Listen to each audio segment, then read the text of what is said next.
Absolute value అంటే numerical value of a integer without taking sign into consideration. ఇక్కడ sign అంటే negative or positive అని అర్థం.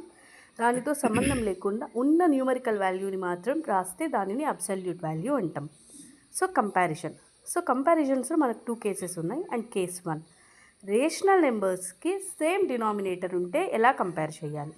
మనకు అక్కడ సేమ్ డినామినేటర్ ఉంటే మనం జస్ట్ న్యూమరేటర్స్లో ఉన్న దానిని కంపేర్ చేసి న్యూమరేటర్లో ఎటు సైడ్ అయితే బిగ్గర్ వాల్యూ ఉందో దానికి గ్రేటర్ సైన్ ఇస్తే సరిపోతుంది. అండ్ కేస్ 2, డిఫరెంట్ డినామినేటర్స్ ఉన్నప్పుడు ఎలా కంపేర్ చేయాలి. డిఫరెంట్ డినామినేటర్స్ ఉన్నప్పుడు ఫస్ట్ కింద ఉన్న డినామినేటర్స్కి ఎల్సిఎం చేయాలి. మనకు ఆల్రెడీ తెలుసు LCM is nothing but least common multiple.